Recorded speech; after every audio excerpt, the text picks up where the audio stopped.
अच्छा जी, we are starting with October November 2023 paper 33. So this is paper 3 variant 3. सही है। तो November 23 का पेपर स्टार्ट कर रहे हैं, paper 33। Question number 1, the diagram shows the marginal utility. Marginal utility क्या होती है? Marginal utility is the additional satisfaction.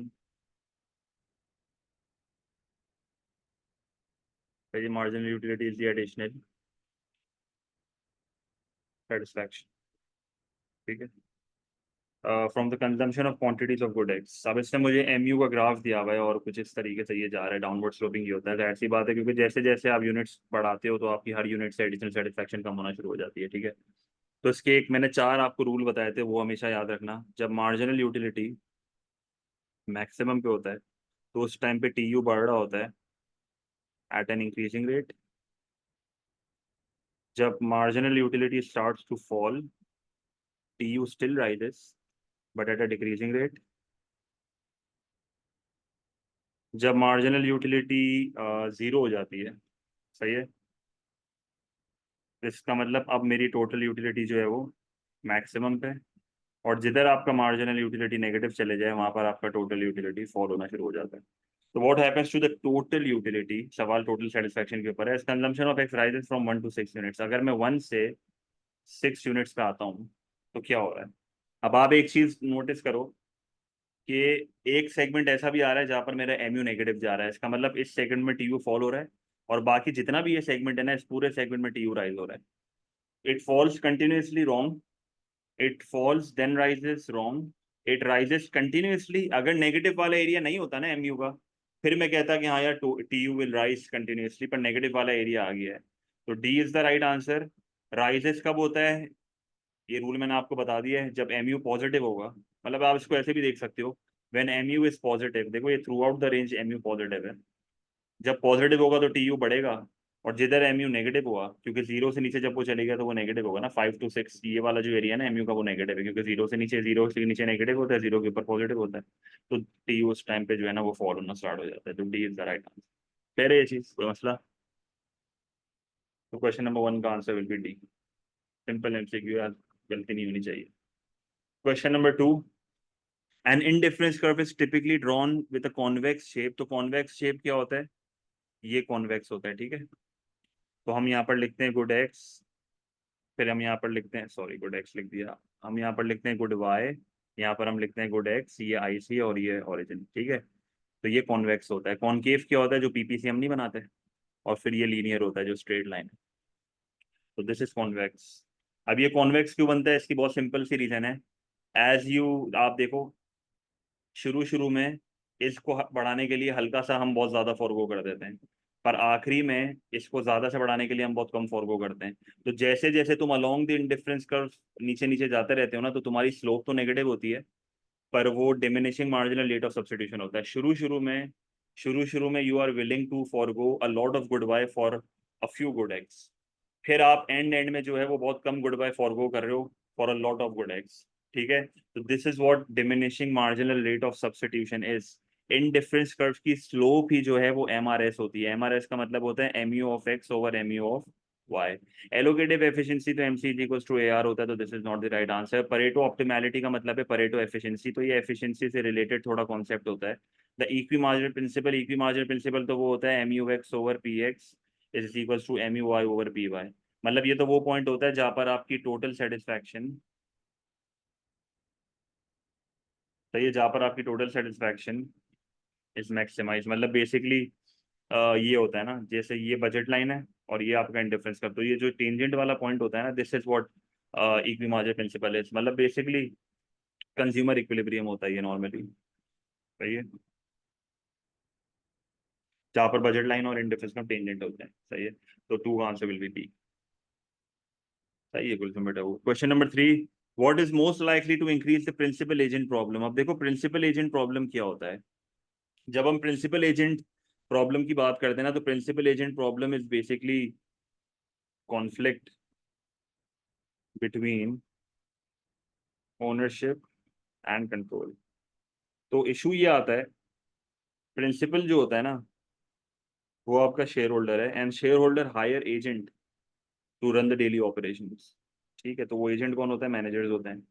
And what is the problem? Problem is the conflict of interest. Managers ये कहते हैं कि यार मार्जिनल रेवेन्यू को zero करो, टोटल रेवेन्यू मैक्सिमाइज करो, क्योंकि उनके बोनस लिंक्ड होते हैं, उनके कमीशन लिंक्ड होते हैं। शेयर होल्डर कहता है कि प्रॉफिट मैक्सिमाइज करो, मुझे डिविडेंड खाना है बैठ के। तो दोनों के बीच में कॉन्फ्लिक्ट आ जाता है ओनरशिप का। तो प्रिंसिपल एजेंट प्रॉब्लम ये होता है। अब ये कह रहा है what is likely to increase this problem, ensuring the actions of agents are known by the managers. वही बात है। अब देखो, आप एजेंट को ये भी कह सकते हो, अच्छा अब जरूरी नहीं है कि ये शेयर होल्डर और मैनेजर भी हो, ये भी एक बात है। मैनेजर और वर्कर्स भी हो सकते हैं, ठीक है। तो दिस ऑल्सो कैन बी। और नॉर्मली एजेंट्स जो होते हैं ना, वो मैनेजर्स ही होते हैं, जहाँ तक नॉर्मली मैंने देखा है, शेयर होल्डर और मैनेजर यही होता है। तो अगर फॉर एग्जाम्पल एजेंट के एक्शंस प्रिंसिपल को अगर पता है, तो फिर ऐसा मसला नहीं होगा। It will reduce this issue, it will not increase this issue. Linking the rewards of managers with the profitability of the firm. देखो, मैनेजर्स आर द एजेंट्स। अगर आप मैनेजर्स को, उनके रिवॉर्ड्स को अगर प्रॉफिट से लिंक कर दोगे ना, तो फिर वो भी प्रॉफिट के लिए काम करेगा, तो शेयर होल्डर भी खुश होगा, ये भी खुश होगा, तो रिड्यूस होगा मसला। Removing from managers the opportunity to hold share, this is the right answer. अगर आप मैनेजर से शेयर होल्डिंग की अपॉर्चुनिटी हटा दोगे ना, तो एक मैनेजर कभी भी प्रॉफिट के लिए काम नहीं करेगा। वो बोलेगा कि यार मुझे तो डिविडेंड वगैरह नहीं मिल रहे। तो C is the right answer. इससे मसला खड़ा होगा, इससे मसला बढ़ेगा। Preparing contracts that compel agents to work in the interest of the principal, again this will reduce this issue, क्योंकि वही बात है, प्रिंसिपल एजेंट के इंटरेस्ट जो है ना अलाइंड होंगे। कह रहे चीज। तो क्वेश्चन नंबर 3 का आंसर विल बी सी। मेरे ख्याल में again this was an easy MCQ, ज्यादा गड़बड़ नहीं होनी चाहिए। और जनरली मैंने नोटिस करा है 2023 के जो पेपर्स हैं सारे ए2 के बड़े आसान हैं, तो you should not rely on this papers. आपको मैं बार बार एक चीज कह रहा हूँ, हर वीडियो में कह रहा हूँ, हर क्लास में कह रहा हूँ, एमसीक्यू बुकलेट्स 19 वीडियोस बहुत इंपॉर्टेंट है, और पुराने पेपर्स बहुत इंपॉर्टेंट है। ये तो हमारा बस आखिरी 23 का पेपर मैं करा रहा हूँ, मैंने सारे ही करा दिए हैं आपको, मैं अब पुराने पेपर्स पे जाऊंगा। ठीक है। तो वही आसान है, ये ए2 के एमसीक्यूज को रिप्रेजेंट नहीं करते। ए2 के एमसीक्यूज बहुत मुश्किल होते हैं नॉर्मली, ये तो बहुत आसान एमसीक्यूज हैं। The table shows the firm's total fixed cost and total variable cost. What can be concluded from the table? अब इसने जितने भी ऑप्शन दिए हैं ना, सारे average fixed cost average variable cost पे दिए हैं, तो हम सारे निकाल लेते हैं, कोई बड़ी बात नहीं है। 1.25 घंटे का पेपर होता है, पूरा टाइम यूटिलाइज करना, जल्दी खत्म करना एक मसला होता है, क्योंकि फिर हम ओवर थिंकिंग में गलत कर रहे होते हैं। तो सारे ऑप्शंस जो है ना, वो देखो, मैं आराम से ये देखो एमसीक्यू सॉल्व कर रहा हूँ। सबसे पहले मैं टोटल कॉस्ट निकालूंगा। टोटल कॉस्ट कैसे निकलेगी? जब टोटल फिक्स कॉस्ट और टोटल वेरिएबल कॉस्ट को हम ऐड करेंगे, तो सबको ऐड करते जाओ। ये 2,000 हो जाएगा, ये 3,000 हो जाएगा, ये 4,000 हो जाएगा, ये 5,000 हो जाएगा, ये 6,000 हो जाएगा, और ये 7,000 हो जाएगा। सही है। Fix cost does not change with the level of output, पर वेरिएबल कॉस्ट जैसे जैसे आउटपुट बढ़ रहा है तो बढ़ रहा है। ठीक है, बेसिक है। अच्छा भाई, फिर जो है मैं इस नॉलेज से एवरेज टोटल कॉस्ट निकाल सकता हूँ। What is average total cost? Average total cost is total cost divided by quantity. तो बहुत सिंपल है। मैं सिंपली क्या करूंगा, 2,000 को 1 से डिवाइड करूंगा, 3,000 को 2 से डिवाइड करूंगा, 4,000 को 3 से डिवाइड करूंगा, 5,000 को 4 से डिवाइड करूंगा। तो बेसिकली टोटल कॉस्ट को आउटपुट से डिवाइड करूंगा।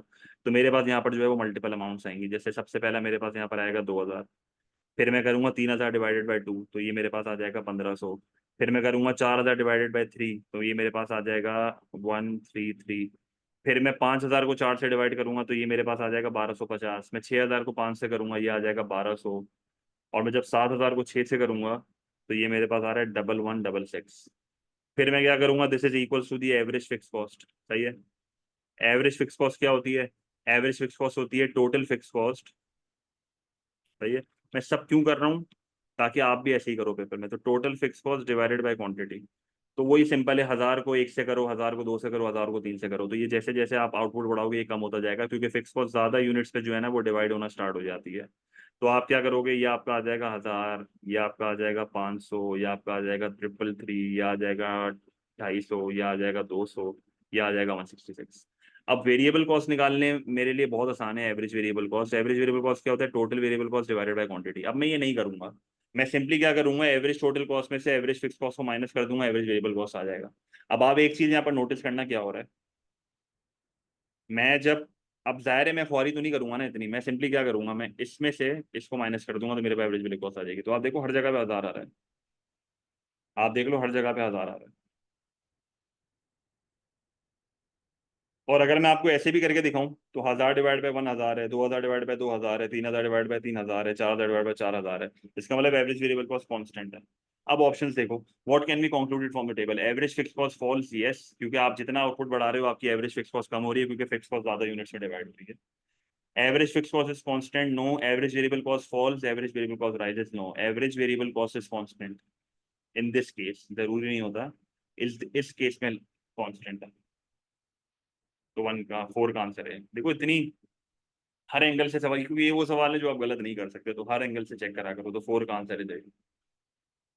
Question number 5, the diagrams relate to industry X. P5 is the original production possibility curve. ठीक है, तो P5, अब ये बड़ी कॉम्प्लिकेटेड डायग्राम इससे बनाई हुई है, मैं इसको अलग कर लेता हूँ। ये गुड वाई है, ये गुड एक्स है। सही है, इसने बहुत पिच करी हुई है, मैं सिर्फ P5 बना रहा हूँ। This is P5। ठीक है, दिस इज P5। ठीक है, अब an improvement takes place in the manufacturing techniques in industry X. अब मैन्युफैक्चरिंग टेक्निक्स में इंप्रूवमेंट आ रही है, तो हो सकता है क्वालिटी बढ़ जाए, तो इससे हो सकता है कि इसका पोटेंशियल बढ़ जाए। मैक्सिमम आउटपुट्स ऑफ, क्योंकि ये जो पॉइंट्स होते हैं ये मैक्सिमम आउटपुट रिप्रेजेंट कर रहे होते हैं ना, कि अगर मैं सारे रिसोर्सेज गुड वाई पे लगा दूं तो इतने बना सकता हूँ, सारे गुड एक्स पे लगा दूं तो इतने बना सकता हूँ। अगर मैन्युफैक्चरिंग टेक्निक एक्स की बढ़ रही है तो मेरा मैक्सिमम आउटपुट ऑफ एक्स बढ़ेगा, पोटेंशियल बढ़ेगा, विच विच चेंजेस टेक प्लेस। अब देखो, अगर मेरी मैन्युफैक्चरिंग टेक्निक्स बढ़ती है ना, तो एक बात तो क्लियर है कि मेरी average total cost will fall. ठीक है, तो ये ऑप्शन पहला हो गया, ATC1 से ATC2 आ जाऊंगा। दूसरा, मार्केट फॉर एक्स में क्या होगा कि अगर मेरी मैन्युफैक्चरिंग टेक्निक्स बढ़ रही है तो सप्लाई ऑफ एक्स बढ़ेगी, तो मैं S3 से S4 आ जाऊंगा। और मेरा नया प्रोडक्शन पॉसिबिलिटी कर्व क्या होगा कि मेरा पोटेंशियल फॉर गुड एक्स बढ़ेगा। अगर पोटेंशियल फॉर गुड एक्स बढ़ेगा तो PPC ऐसा हो जाएगा। तो ये मेरा आ गया P7, this will be P7। तो P7, तो इसका आंसर फिर होगा। समझ आया ये?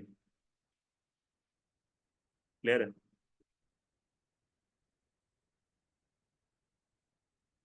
ठीक। Question number 6। अब क्वेश्चन नंबर 6 में ये कह रहा है, the world's largest coffee restaurant chain purchase the large coffee bean farm in Costa Rica. तो मुझे बताओ, ये कॉफी रेस्टोरेंट ने अपने कंज्यूमर को टेक ओवर करा है या प्रोड्यूसर को टेक ओवर किया है? मतलब इसने अपने सप्लायर को टेक ओवर किया है या आपने कंज्यूमर को टेक ओवर किया है? किसको टेक ओवर किया है इसने? लार्जेस्ट कॉफी रेस्टोरेंट ने एक बीन फार्म खरीद लिया, तो क्या करा है इसने? इसने अपने प्रोड्यूसर को टेक ओवर किया है या इसने अपने कंज्यूमर, इसने अपने सप्लायर को टेक ओवर किया है? इसने किसको टेक ओवर किया है? इसने अपने सप्लायर को टेक ओवर किया है। और ये कौन सी इंटीग्रेशन है? ये वर्टिकल इंटीग्रेशन है। वर्टिकल इंटीग्रेशन क्या होती है?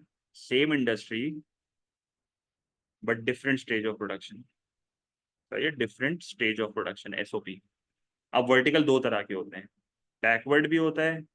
बैकवर्ड का मतलब जहां पर you take over your supplier as in this case, और एक और भी होता है फॉरवर्ड। फॉरवर्ड का मतलब होता है where you take over your consumer. सही है, मतलब जो आपके आगे वाले स्टेज में होता है। तो हॉरिजॉन्टल इंटीग्रेशन तो नहीं है। अगर ये कहता है ना कि एक कॉफी रेस्टोरेंट ने दूसरे कॉफी रेस्टोरेंट को कर लिया, तो this this this could have been horizontal integration. Organic growth का मतलब क्या है कि आपने अपनी ही ब्रांचेस को बढ़ा दिया। इंटरनल ग्रोथ होती है ये कौन सी ग्रोथ होती है? इंटरनल। ये जितनी भी इंटीग्रेशन होती है ना, हॉरिजॉन्टल इंटीग्रेशन, वर्टिकल इंटीग्रेशन या कॉन्ग्लोमेरेट, जिधर आप डाइवर्सिफाई करते हो, जैसे एक कॉफी वाले ने बैंक को टेक ओवर कर लिया, तो दिस इज ऑल्सो कॉन्ग्लोमेरेट। पर पॉइंट सारा ये है कि ये सारी एक्सटर्नल ग्रोथ होती है। ऑर्गेनिक ग्रोथ का मतलब है कि आप अपनी ही नंबर ऑफ ब्रांचेस को बढ़ा रहे हो। ठीक है, वर्टिकल बैकवर्ड इंटीग्रेशन यहाँ पर हो रही है, तो A is the right answer और C is the right answer question number 6 का। D नहीं हो सकता बिकॉज वर्टिकल फॉरवर्ड हो रहा है, वर्टिकल फॉरवर्ड यहाँ पर नहीं हो रहा। ठीक है, तो 6 का आंसर विल बी C। ये O लेवल का सवाल है, O लेवल का बच्चा भी कर सकता है। अब आगे इसने एक और चीज लिखी भी है, however how is this type of take over classified.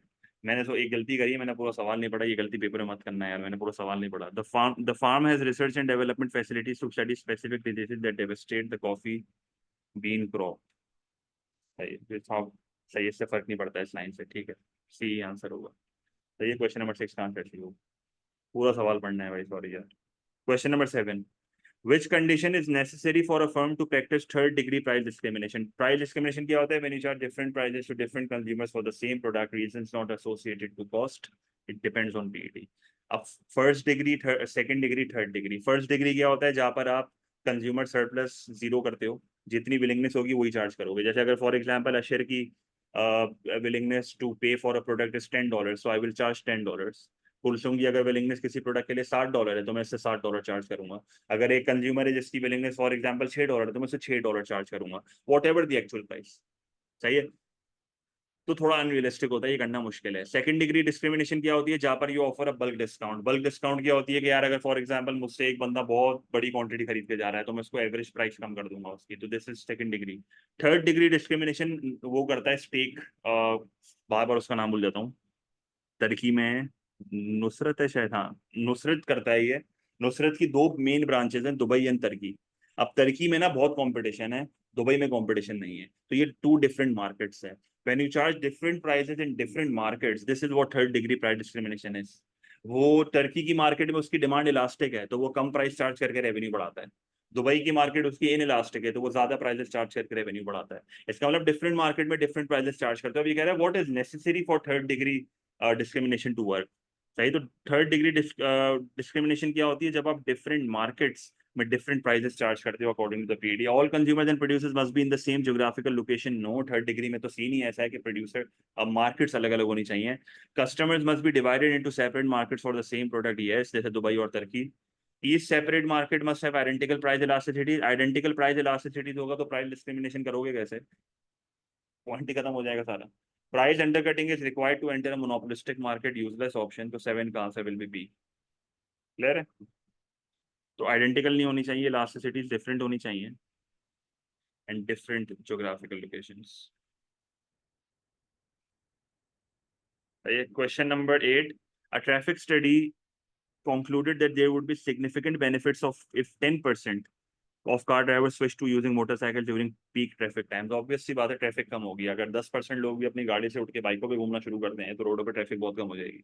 Which benefit of this change would be considered as a private benefit. अब प्राइवेट बेनिफिट क्या होता है, जो कंज्यूमर और प्रोड्यूसर को होता है। जैसे कंज्यूमर को बेनिफिट्स होता है इन टर्म्स ऑफ सेटिस्फैक्शन और प्रोड्यूसर को बेनिफिट होता है इन टर्म्स ऑफ प्रॉफिट, तो private benefit, third party benefit की बात नहीं हो रही है। Faster journeys for those who continue to go by car. सही है, अब यहाँ पर जो लोग स्विच कर रहे हैं ना, हम उनकी बात यहाँ पर कर रहे हैं। सही है, जो लोग स्विच कर रहे हैं हम उनकी बात कर रहे हैं। देखो रोडों पे ट्रैफिक तो अभी भी है, गाड़ी वाले जो है वो फास्टर जर्नीज कर रहे हैं, इस चीज की कोई गारंटी नहीं है क्योंकि रोड पे ट्रैफिक अभी भी है। पर डेफिनेटली अगर हम देखें तो मोटरसाइकिल वालों को तो फायदा होगा, क्योंकि जो बाइक वाला होगा ना वो 20 20 20 20 में से निकल जाएगा, तो वो जल्दी पहुंच जाएगा, उसको उसके डिसीजन का बेनिफिट उसको होगा कि वो अपने काम पे जल्दी पहुंच जाएगा। Increase safety for cyclist, this is an external benefit. Why? Because third party benefit, they are not involved in this action. Reduce levels of air pollution, this is also an external benefit. So 8 का answer will be B। सही है। Question number 9, which conditions are most likely to reduce the accuracy of cost benefit analysis in decision making। तो cost benefit analysis क्या होती है, जहाँ पर normally ये government यूज करता है cost benefit analysis। तो what happens is कि आप जो है ना वो social benefits and social cost देखते हो और उसके अकॉर्डिंगली अपनी डिसीजन मेकिंग करते हो। जैसे गवर्नमेंट अगर कॉस्ट बेनिफिट एनालिसिस करती है, सीबीए करती है अगर, तो what they will do is, अगर फॉर एग्जांपल एक प्रोजेक्ट है जिसका social benefit is greater than social cost, they will go with this project. But if social cost is greater than social benefit, they will not go with this project. And if the social benefit is equal to the social cost, then they might be indifferent, या उनकी अपनी personal उस चीज पे ये depend करती है कि whether they will go for it और नॉट। है चीज कोई मसला?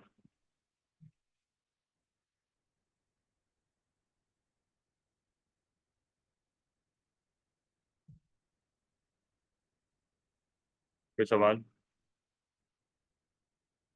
अब अब इसलिए अब लिया हुआ है कि ऐसी कौन सी कंडीशंस है which are most likely to reduce the accuracy. अब सीबीए की एक्यूरेसी कब रिड्यूस होती है, जब उसमें बहुत ज्यादा कॉम्प्लिकेशंस हो। सबसे बड़ा मसला तो यहाँ पर ये आएगा, if the proportion of external cost and benefits to the total cost and total benefits. अगर एक्सटर्नैलिटीज बहुत ज्यादा होंगी ना तो this will create a big issue. Why? Because externalities में कोई प्राइस मैकेनिज्म नहीं होता और उसको कैलकुलेट करना सबसे मुश्किल है।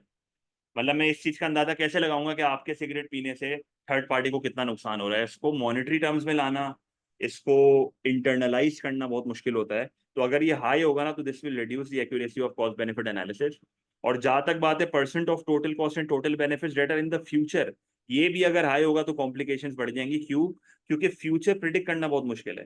अगर फ्यूचर में ये सारी चीजें होती हैं तो फिर तुम्हें अभी से फ्यूचर प्रिडिक्ट करना पड़ेगा कि यार आगे जाके क्या परसेंट होगा, क्या मसले होंगे, क्या नहीं होंगे। फिर डिस्काउंटिंग भी करनी पड़ती है वैल्यूज की, क्योंकि डॉलर वैल्यूज है, ये भी हमें नहीं पता आगे जाके उसकी वैल्यू क्या होगी।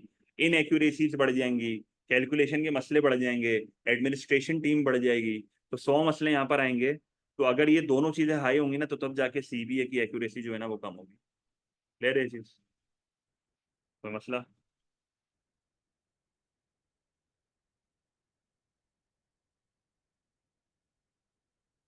Question number 10, what is consistent with a movement towards Pareto optimality? अब इस चीज को आप समझो, परेटो ऑप्टिमैलिटी का मतलब होता है परेटो एफिशिएंसी। आपको मैंने बहुत क्लियरली ये चीज समझाई थी पहले भी, मेरे ख्याल में 23 के किसी पेपर में ही एमसीक्यू आया था परेटो का। देखो, परेटो एफिशिएंसी के ना दो सिनेरियोज होते हैं, सही है, और ये नॉर्मली पीपीसी से ही सिखाया जाता है। दो सिनेरियोज हैं, एक होता है परेटो अचीव हो जाना। परेटो एफिशिएंसी अचीव का होती है? परेटो एफिशिएंसी अचीव होती है on the PPC. Pareto efficiency achieve होती है on the PPC where it is impossible to benefit someone without making someone else worse off। सही है, when it is impossible to make someone better off without making the other worse off। जैसे for example अगर मैं यहाँ पर operate कर रहा हूँ, अब मुझे अगर गुड एक्स को बेटर ऑफ करना है तो लाजमी तौर पे वाई को कम करना पड़ेगा। तो it is impossible to make someone better off without making someone else worse off, this is only possible on the PPC. पर अगर मैं आपसे यहाँ पर बात करता हूँ परेटो इंप्रूवमेंट की, अगर मैं आपसे बात करता हूँ परेटो इंप्रूवमेंट की, तो ये इनसाइड द पीपीसी होती है। मतलब ये किस तरीके से होता है? When you can make someone better off without making the other else worse off. जैसे फॉर एग्जांपल, अगर मैं फॉर एग्जांपल पॉइंट ए पे हूँ, अगर मैं पॉइंट ए से पॉइंट बी पे जाता हूँ, तो this is Pareto improvement because I am making someone better off without making the other worse off. अगर मैं पॉइंट ए से पॉइंट सी पे चले जाता हूँ, again this is Pareto improvement because I am making someone better off without making the other worse off. अब ये जो सवाल है, ये अचीवमेंट की बात कर रहा है या ये इंप्रूवमेंट की बात कर रहा है? ये क्वेश्चन किसके बारे में?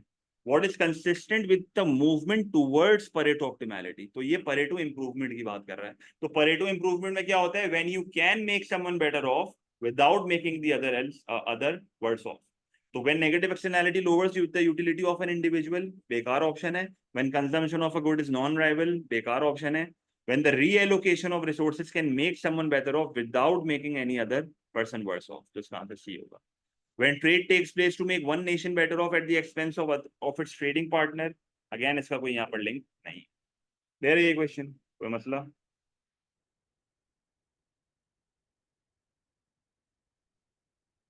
Question number 11, the diagram shows the short run supply and long run supply of labor, which area turns from economic rent in the short run to transfer earning in the long run। सही है। अब इस चीज को यहाँ पर आपको सबसे पहले तो ये समझना है कि अगर मैं यहाँ पर एक बेसिक सप्लाई ऑफ लेबर अगर आपके सामने बनाता हूँ, ठीक है, तो आपको सबसे पहले तो ये समझना है the area above the supply curve, the area above the supply curve is economic rent and below the supply curve is transfer rent. सही है, area above the supply curve is what? Economic rent above and below is transfer rent. अब अगर हम सबसे पहले short run की बात करें, सिर्फ शॉर्ट रन, इसको देखो खाली। अगर मैं शॉर्ट रन की बात करता हूं तो शॉर्ट रन में इकोनॉमिक रेंट क्या है? शॉर्ट रन में इकोनॉमिक रेंट है, अगर मैं ये कहता हूं कि ये मेरा शॉर्ट रन है, तो शॉर्ट रन में इकोनॉमिक रेंट क्या है? शॉर्ट रन में इकोनॉमिक रेंट है X plus Y, because this is the area above the supply curve. सही है, ये मेरा इकोनॉमिक रेंट है, तो एक्स प्लस वाई। और शॉर्ट रन में मेरी ट्रांसफर एंडिंग क्या है? अगर ये सप्लाई कर्व है तो दिस इज बिलो, तो ये जेड होगा, ठीक है। अब लॉन्ग रन की बात करते हैं। लॉन्ग रन में अगर आप देखो तो मेरा सप्लाई कर्व ये है, तो लॉन्ग रन में मेरा economic rent is X, sorry, long run में मेरा economic rent is X, but transfer ending now will be Y plus Z, क्योंकि बिलो हो गया ये। अब सवाल पढ़ो वापसी क्या कह रहा है? Which area turns from economic rent in the short run to transfer earning in the long run? तो ऐसा कौन सा एरिया है जो कन्वर्ट हो गया from economic rent to transfer earning? This is why. तो मसला कह रहे हैं यहाँ तक?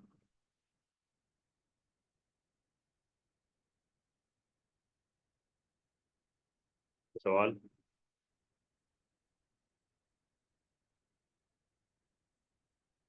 Question number 12, which policies might a government introduce to increase the marginal productivity of labor? तो MPL, additional product of labor को बढ़ाना है। तो better education, yes, because they will be more skilled, they will be more productive, ज्यादा produce करेंगे।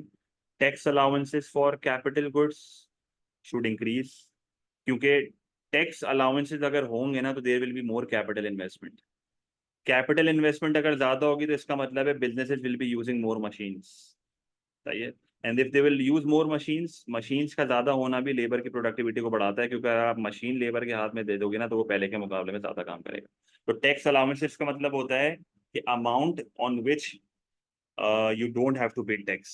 अगर मैं कहता हूँ ना कि मैं टैक्स अलाउंसेस को बढ़ा रहा हूँ, इसका मतलब है कि मैंने अलाउ किया है कि एट दिस इनकम या at this price level you don't have to pay any tax.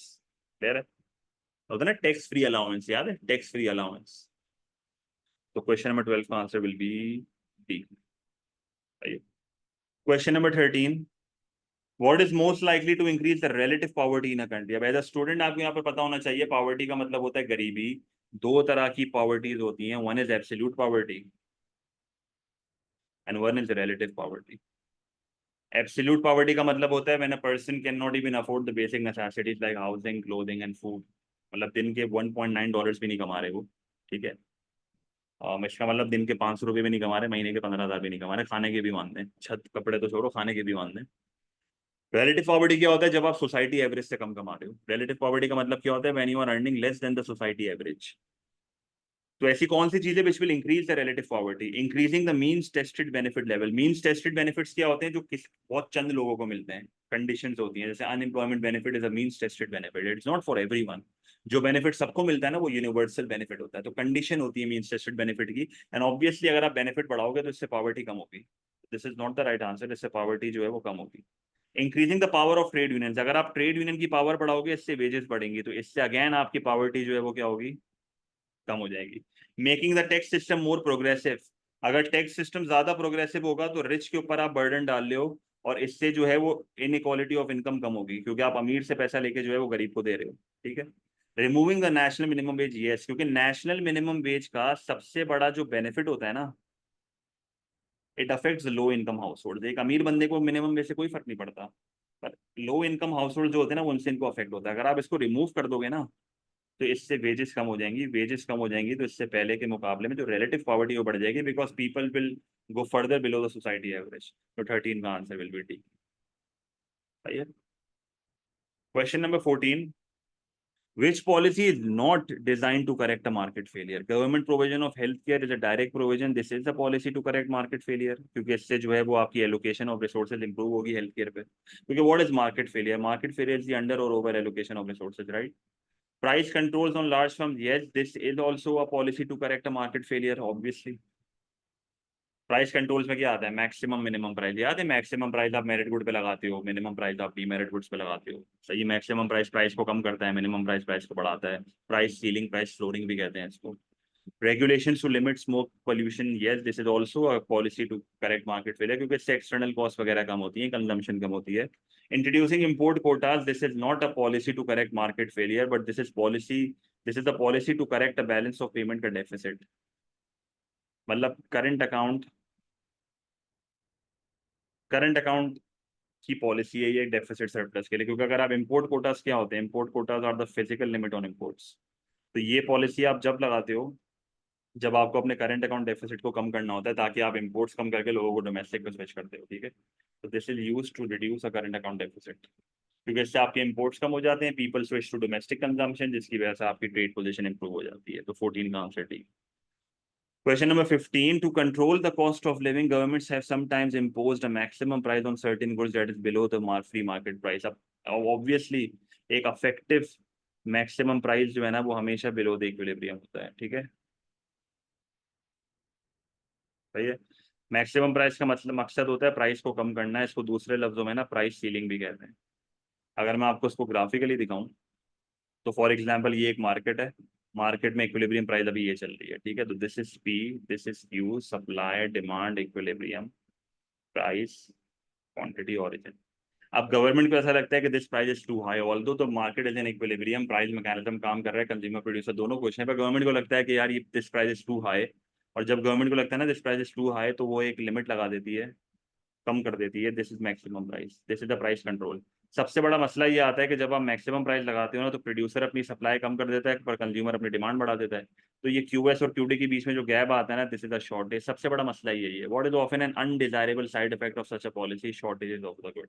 Accelerating inflation is wrong, क्योंकि आपकी मुल्क में महंगाई तो उल्टा कम हो रही है। And increase in the profits above normal profits, no, इससे प्रोड्यूसर की बैंड बज रही है।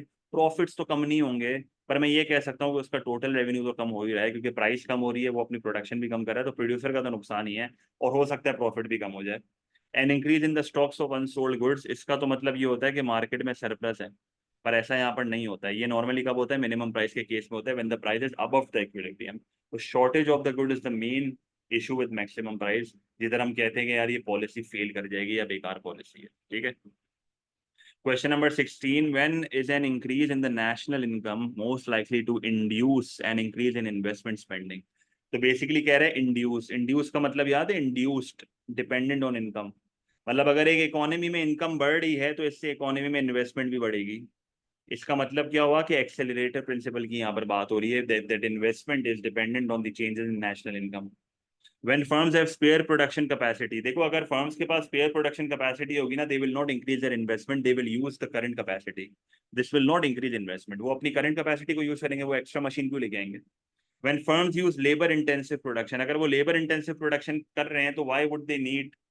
क्योंकि देखो यहाँ पर इन्वेस्टमेंट स्पेंडिंग का मतलब है इन्वेस्टमेंट ऑन कैपिटल गुड्स। आपको ये पता होना चाहिए एज एन A2 स्टूडेंट, जब हम इन्वेस्टमेंट की बात करते हैं we are talking about investment on capital goods. ठीक है। तो लेबर इंटेंसिव होगा तो कोई पॉइंट ही नहीं है। When the increase in income is regarded as permanent, yes, अगर आपको लगता है कि this increase in income is permanent, this will sustain for a longer period of time, क्योंकि अगर इनकम का बढ़ना परमानेंट है तो डिमांड का बढ़ना भी परमानेंट है। This will lead to more profits, क्योंकि अगर अगर ये इनकम का इंक्रीज टेम्परेरी है ना, तो दे will not increase their investment, क्योंकि फायदा ही नहीं है, बेकार है ये तो। सही है। तो 16 का आंसर सी है, मोस्ट लाइकली बोला। Question number 17, what is the function of money? चार फंक्शन ऑफ मनी होते हैं। Medium of exchange, store of value, money को आप सेफ वगैरह करते हो, स्टैंडर्ड ऑफ डेफर्ड पेमेंट, उधारी का कॉन्सेप्ट याद है, डिलेड पेमेंट्स, मॉर्गेजेस वगैरह, और लास्ट होता है यूनिट ऑफ अकाउंट। आप किसी भी चीज को देख के वैल्यू बता सकते हो, जैसे आप मेजर ऑफ वैल्यू भी कहते हैं इसको। जैसे दुनिया में हर चीज की वैल्यू लग सकती है, आप कोई भी चीज देख के ये बता दो ना ये इतनी की होगी, तो ये मनी का फंक्शन है। चार फंक्शंस होते हैं मनी के, medium of exchange, store of value, standard of deferred payment, unit of account या measure of value. It can be divided into small units, ये divisibility है। This is not the function, this is the characteristic. You should know the difference between functions of money and characteristics of money. ये एक बहुत basic चीज है, एक 9 का बच्चा भी कर सकता है, ये आपको पता होना चाहिए as an A2 student. It can be easily carried, ये portability की बात कर रहा है। This is also a characteristic. This is the function. It is widely accepted. This is general acceptability. Again, this is what?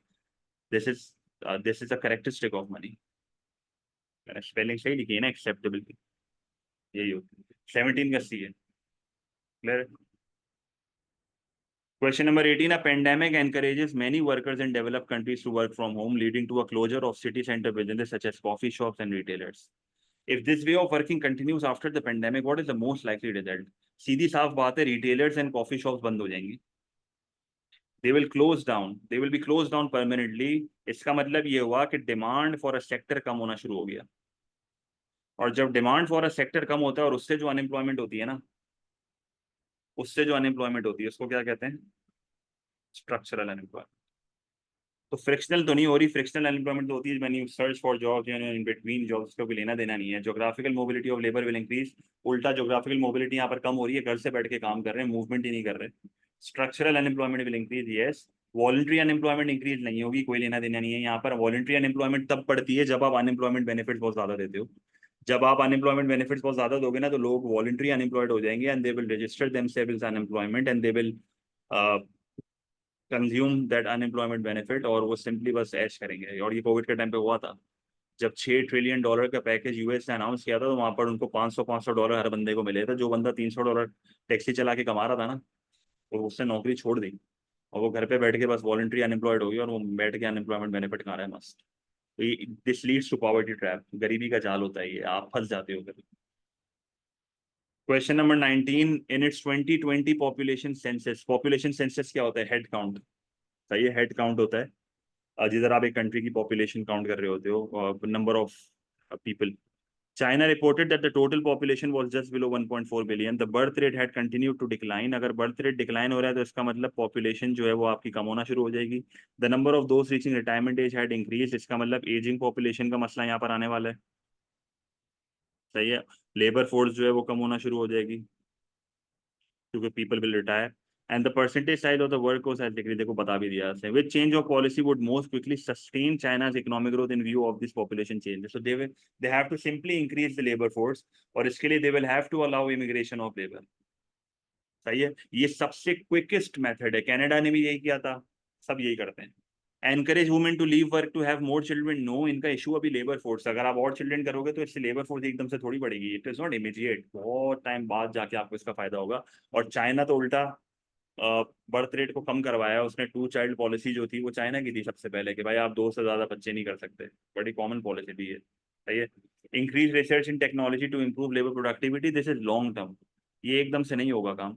Tax the labor force more to pay for the increasing number of pensions. This will create a big issue for them. Right? This will create a big issue for them. Clear है. उल्टा बोल रहे हो अशर बेटा. This will create a big issue for them. अगर आपका current labour जो कि ऑलरेडी कम हो चुका है उसी को तुम अगर टैक्स मारना शुरू कर दोगे उस पर तो ये तो और डिस्करेज हो जाएंगे. ये तो काम ही नहीं करेंगे. पहले ही लेबर फोर्स कम हो रही है. पहले ही आपकी बैंड बजेगी और जो करंट लेबर फोर्स है उनकी भी तुम बैंड बजा रहे हो. एक और ऑप्शन पास इनके पास ये भी है कि they can simply increase the retirement age. सही है. पर यहाँ पर ऑप्शंस में नहीं है. वो सबसे क्विकेस्ट मेथड तो वही है. Question number 20. Other things remaining equal, what will reduce the level of national income in an economy? अब national income कम करना है. इसका मतलब aggregate demand जो है वो कम हो रही है. A fall in planned savings. अगर savings कम होंगी तो इसका मतलब consumption बढ़ेगी तो AD बढ़ जाएगा. A fall in the marginal propensity to import. reduce करना है यहाँ पर. अगर MPM कम हो रहा है इसका मतलब MPC बढ़ेगा और MPC बढ़ेगा तो AD बढ़ेगा. स्पेंडिंग लोग ज्यादा करेंगे, मल्टीप्लायर बढ़ेगा, नेशनल इनकम बढ़ेगी. तो again this can not be an answer. An increase in the average propensity to consume. APC क्या होता है? APC is the income over spending over income ना. तो चेंज मतलब कंजम्पशन ओवर इनकम. अगेन अगर APC बढ़ रहा है ना इसका मतलब मुल्क में लोग स्पेंडिंग ज्यादा कर रहे हैं. तो स्पेंडिंग ज्यादा कर रहे हैं इससे भी नेशनल इनकम बढ़ेगी. Reduction in the level of defence expenditure. This is the right answer क्योंकि डिफेंस एक्सपेंडिचर जी का पार्ट होता है. जी कम होगा तो AD कम होगा, AD कम होगा तो नेशनल इनकम. 20 का आंसर डी. क्लियर है मसला.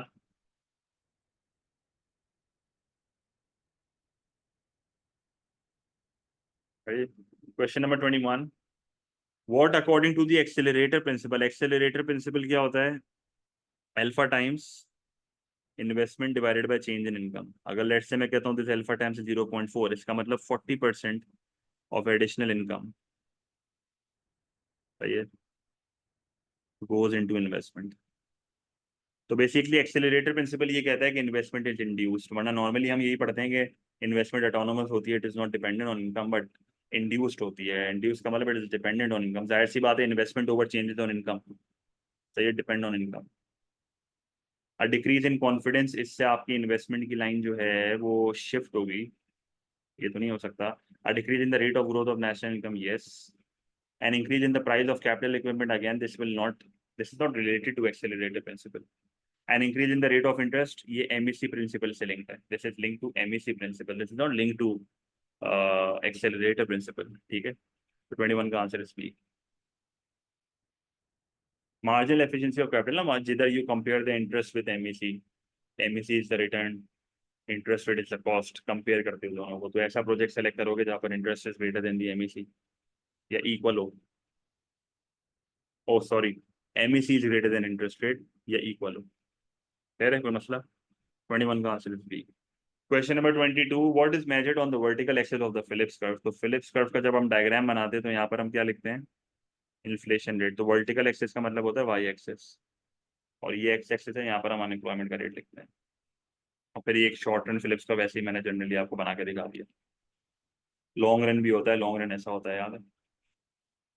तो the rate of change in नहीं the change take form rate of inflation. C answer है रेट ऑफ इंटरेस्ट रेट. 22 का आंसर है सी. Question number 23. South Africa has attempted to improve the level of economic growth by attracting FDI, foreign direct investment. मतलब ये economy के real GDP को बढ़ाना चाह रहे हैं और एफडीआई एनकरेज कर रहे हैं। अब जनरली यही होना चाहिए, जनरली क्या रिलेशन होना चाहिए आपके हिसाब से?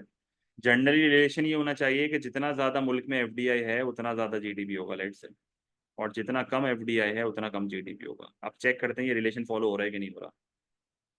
इधर से ही पता चल रहा है। आप 2000 फॉर एग्जांपल 2014 से 2018 अगर देखो, रिलेशन फॉलो वैसे हो नहीं रहा है। आप देखो यहाँ पर एफडीआई बढ़ रहा है, यहाँ पर जीडीपी कम हो रहा है, उल्टा होना चाहिए। यहाँ पर आपका जीडीपी बढ़ रहा है, यहाँ पर आपका एफडीआई कम हो रहा है, अगेन उल्टी कहानी चल रही है। तो जनरली यही देखा जा रहा है कि रिलेशन जो उन लोगों ने सोचा है ना वो है नहीं। What can be deduce from this diagram about the relationship between FDI and GDP growth? The relationship between the level of FDI and GDP growth is generally weak. ये आंसर है इसका। Increases in FDI are in line with the improvement GDP growth? No. Lowering FDI is linked with stable GDP growth? No. आप देख लो, अगर एक country में FDI कम भी हो रहा है, अगर एक कंट्री में एफडीआई कम भी हो रहा है, इसका मतलब ये नहीं है कि जीडीपी की ग्रोथ स्टेबल हो गई है, वही ऊपर नीचे हो रही है। ठीक है। Negative GDP growth is linked to the lack of inflows of FDI. अब आप एक चीज नोटिस करो, जीडीपी नेगेटिव यहाँ पर है, अब इस दौरान में तो एफडीआई बढ़ रहा है। तो ये गलत स्टेटमेंट कह रहा है। ये कह रहा है नेगेटिव जीडीपी जो है ना वो एफडीआई के कम होने की वजह से हो रही है। ऐसा नहीं हो रहा। जब जीडीपी नेगेटिव है तो एफडीआई तो बढ़ रहा है।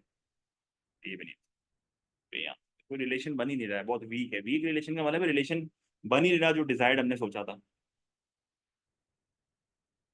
अजीब सा ही कुछ सिनेरियो चल रहा है।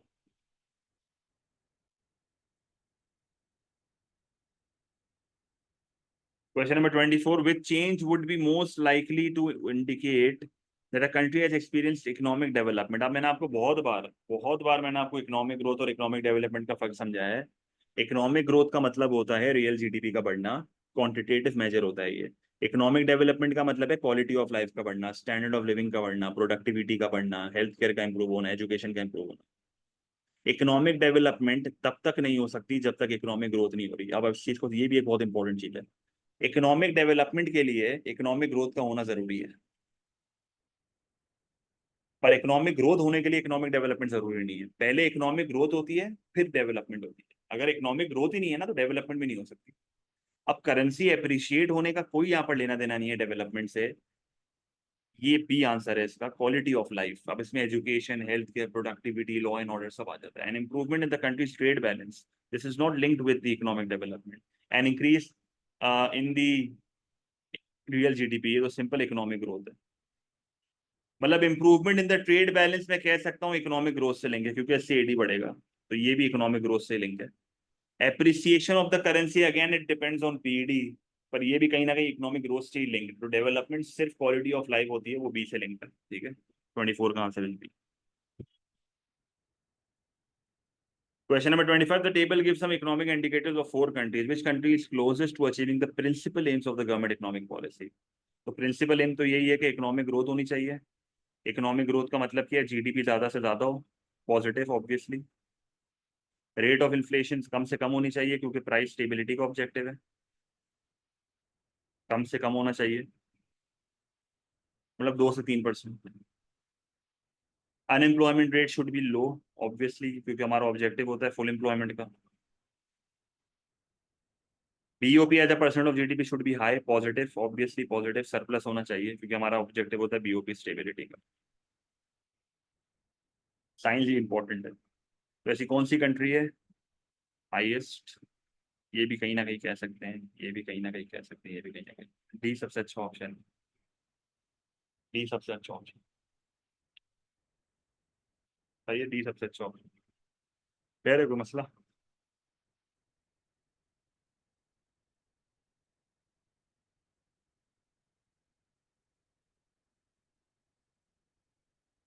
Question number 26. What is the government macroeconomic aim? A fall in the general price stability. ये सब माइक्रो पॉलिसी में।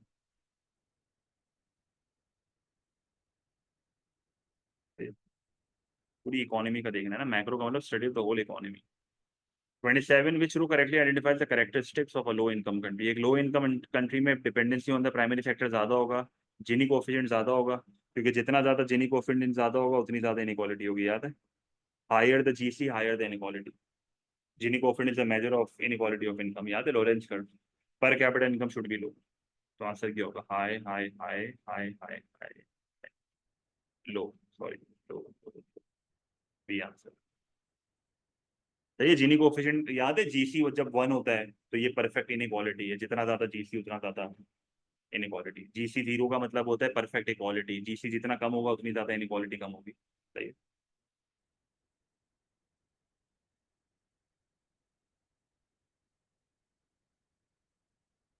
सही कह रहा हूँ ना मैं, जीसी का जीसी यही होता है ना, क्या कंफ्यूजन है? ना जीसी बढ़ता है तो इनइक्वालिटी बढ़ती है ना।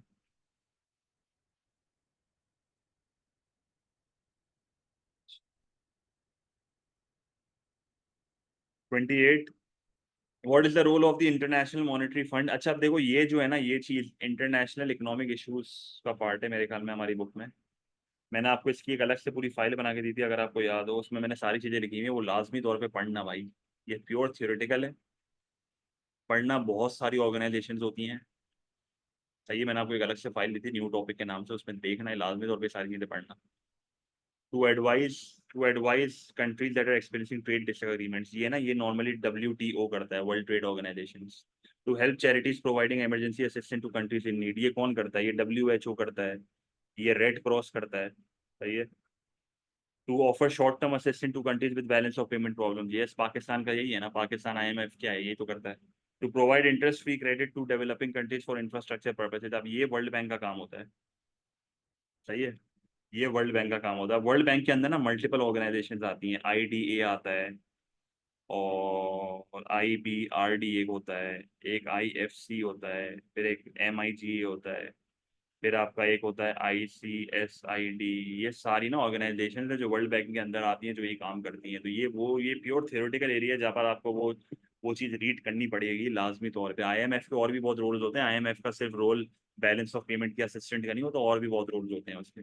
सही, तो आपको सारे IMF के रोल्स पता होने चाहिए, WTO क्या होता है वो पता होना चाहिए, WHO रेड क्रॉस क्या काम करते हैं वो पता होना चाहिए। तो जनरल मैंने एग्जाम्पल लिख दी है। फिर वर्ल्ड बैंक के अंदर क्या क्या आता है ये सब आपको पता होना चाहिए। तो वो फाइल लाजमी पढ़ लेना, बहुत इंपॉर्टेंट है।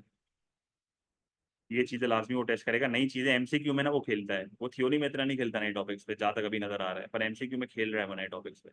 ये नया टॉपिक तो खेल नहीं है, ये तो पहले से ही था, पर इसको और डिटेल में डाल दिया। 28 का आंसर इस। Question number 29. The diagram shows the international trading position of a country that had tariffs on imports. The country had removed the tariffs. अब इनिशियली टैरिफ था, तो जब टैरिफ था तो डोमेस्टिक प्रोड्यूसर की सप्लाई इतनी थी और डोमेस्टिक डिमांड इतनी थी, तो ये शॉर्टेज थी। तो जो शॉर्टेज होती है ना वो इम्पोर्ट्स होते हैं, तो पहले हमारे इम्पोर्ट्स थे ये। जब मैंने टैरिफ को रिमूव कर दिया तो अब वर्ल्ड प्राइस कम हो जाएगी, जाहिर है, क्योंकि टैरिफ है टैक्स ऑन इम्पोर्ट्स। अगर आप टैरिफ को इम्पोर्ट रिमूव करोगे तो वर्ल्ड प्राइस कम हो जाएगी। जब वर्ल्ड प्राइस आपकी कम हो गई तो प्रोड्यूसर ने अपनी क्वांटिटी सप्लाइड और कम कर दी, जो डोमेस्टिक प्रोड्यूसर है, क्योंकि उसको नुकसान होगा और कम प्राइस पे बनाने में। और डोमेस्टिक डिमांड मजीद बढ़ गई, अब देखो शॉर्टेज और बढ़ गई। तो अब मेरी जो इम्पोर्ट्स हैं वो क्या होंगे? Q1 से लेके Q4। ये AS का क्वेश्चन है, टैरिफ का। अगर आपको याद हो, शॉर्टेज जो होती थी वो आपकी क्या होती थी? इम्पोर्ट्स होते थे। ठीक है।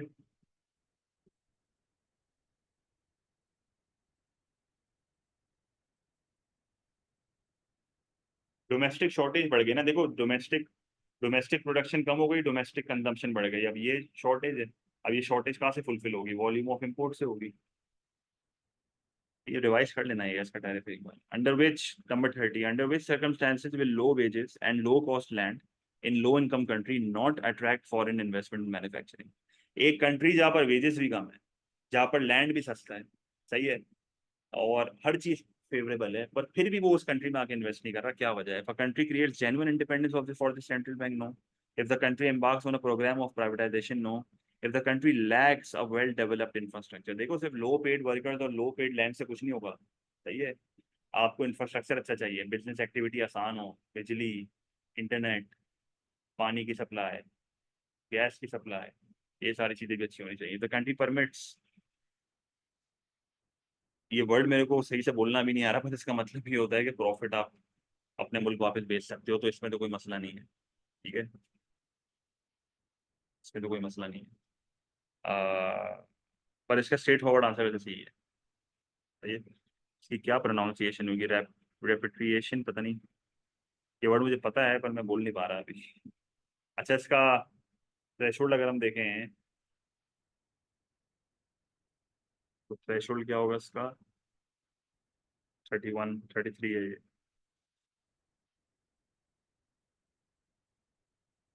23 पे ए है। अपना ग्रेड मुझे बता दो क्या है? 19 पे बी है। 17 पे सी है। 15 पे डी है।